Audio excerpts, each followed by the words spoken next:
이재명 맞설 경쟁력 1위 여당 잠룡은 누굴까?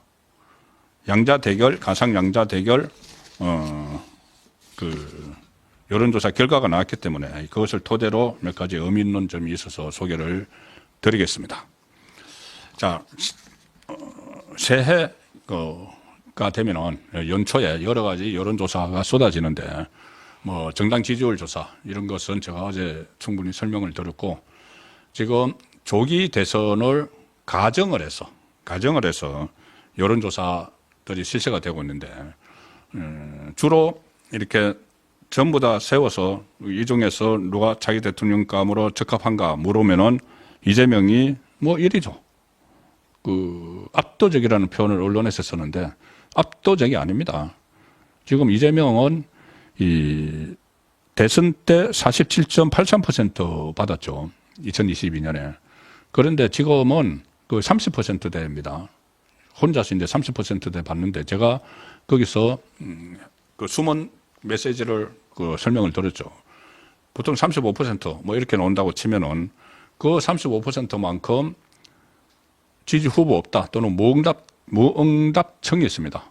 그래서 사실상 가장 많은 응답은 이재명이 아니고 무응답이나 지지청 없다를 합친 겁니다. 그러면 이재명은 위험하다는 이야기죠. 중도청이 이재명 쪽에 전혀 마음을 주지 않는다. 강성 지지청을 중심으로 이렇게 가고 있다. 그래서 그게 이제 상당히 위험하다는 것이고, 그게 이재명의 한계, 무응답, 지지 없다가 30%대 나오는 거, 또 중도청, 벽을 못 넘고 있다. 호감도 조사에서 호감도보다 비호감도가 더 많은 거, 이것은 대선 후보에게는 치명적이죠. 그 상황이 이재명의 약점인데, 허점인데, 그리고 양자 대결, 지금 말씀드리려는 양자 대결에서도 본인이 그때 사실상 윤석열 대통령과 양자 대결을 했는데 그때 47.83%를 받았는데 지금 이렇게 이재명 입장에서는 유리한 상황에서 47.8%를 못 받고 있습니다. 이렇게 유리한 상황에서. 매일경제와 넥스트 리서치가 조사를 한 것을 보면은 자, 이재명 대 오세훈. 그러니까 가상으로 양자 대결을 붙였습니다.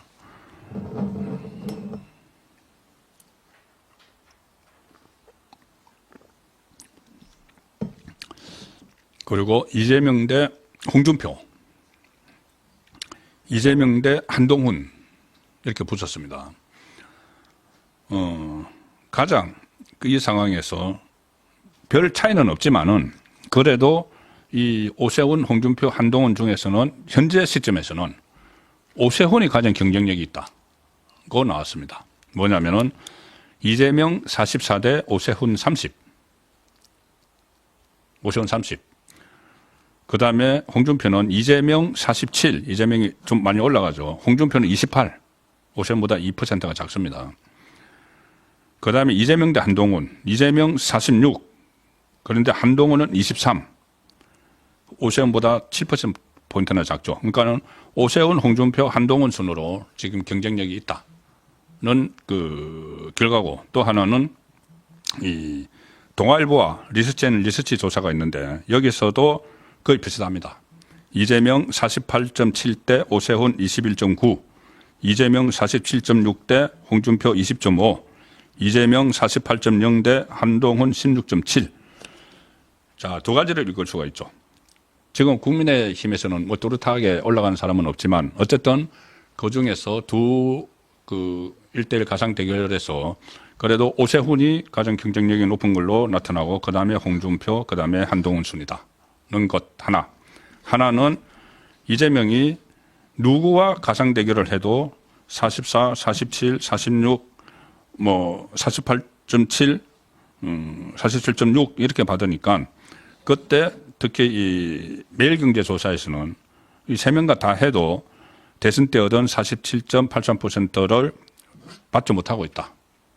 이것은 그리고 무엇보다도 지금 상황에서 이런데 2심이 나오면은 다 이재명 찍지 않습니다. 그 일부 강성 극성 열성 지지층을 빼고는, 그래서 지금 나오는 여론조사가 의미가 거의 없다고 보지만, 그리고 지금 워낙 분위기가 이러니까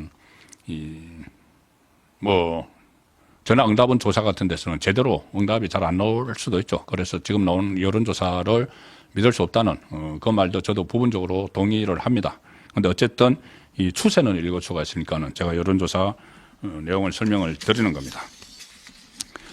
여론조사 하나만 더 말씀을 드리면은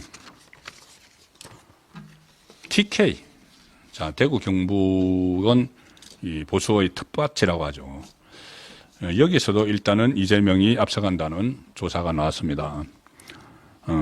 영남일보, 제가 서울본부장으로 했었던 영남일보가 리얼미터에 의뢰를 해서 대구 시민 800명, 그리고 경북도민 803명, 1603명을 대상으로 여론조사를 실시했는데,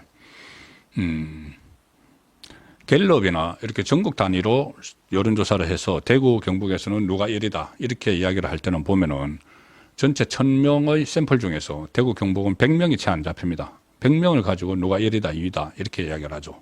100명이면은 한 명이 1%입니다. 그런데 이렇게 1600명 전부 다 대구, 경북 유권자를 그 대상으로 조사를 하는 지역 언론의 여론조사는 그 지역의 민심을 반영하는 데는 더 정확한 거죠. 샘플 수가 많기 때문에. 열 몇 배 이상 많기 때문에. 여기에 보면은 일단은 지금 상황이 워낙 그러니까 자기 대통령감으로 누구를 가장 선호하느냐 물음에 이재명이 25.7 그리고 홍준표 16.1, 오세훈 13.6, 한동훈 13.5, 그 다음에 뭐 유승민, 이준석, 우원식, 김부겸, 김동연, 김경수 여기는 다 한 자리, 초반 한 자리 수고, 범보수 진영, 내 대선주자 선호도에서도 이 세 사람, 이 같이 오차범위 안에서 왔다 갔다 합니다. 오세훈, 홍준표, 또 이 한동훈 이렇게 왔다 갔다 하는 이 상황입니다. 그래서 근데 이거 뭐 TK 같은 경우는 뭐 호랑이 없는 그 골에서 여우가 뭐 행세를 한다고 워낙 아직 뚜렷이 부각되는 사람이 없는 상황이라서 이재명이 이렇게 20 몇 %인가요? 이렇게 나오고 있지만은 25.7이 나왔지만은 이것은 진짜 대선 구도가 조기 대선 아직 확정된 거 아닙니다. 근데 만약에 조기 대선 구도가 정해지고 2심 판결이 나오면은 이재명은 이렇게 움직이지 못합니다. 마지막으로 이 조사도 하나 소개를 드리겠습니다. 이 부정선거와 관련해서 부정선거 의혹이 이 계엄령의 원인이 됐다는 분석도 있죠. 코리아 리서치 인터내셔널이 MBC 의뢰로 조사한 게 하나 있는데 국민의힘 지지층에서 지난 총선 결과를 부정선거로 믿는 비중이 3분의 2 가량에 달한다. 그리고 그게 67.1%가 부정선거가 있었다고 국민의힘 지지층은 믿고 있다는 겁니다. 그리고 천재일보 의뢰로 코리아 정보 리서치가 최근 한 조사도 부정선거 설문에 그리고 국민의힘 지지층은 있었다고 본다가 또 67.1%. 그 양쪽 조사에서 이 부정선거가 있었다고 보는 비율이 67% 정도 되는 상황입니다. 그래서 이것은 그 확인을 할 필요성은 분명히 있다. 부정선거가 있었는지 없었는지. 그것은 지금 국민의힘 지지층의 일종의 당심이라는 것도 보여주고 있다는 말씀을 드리겠습니다.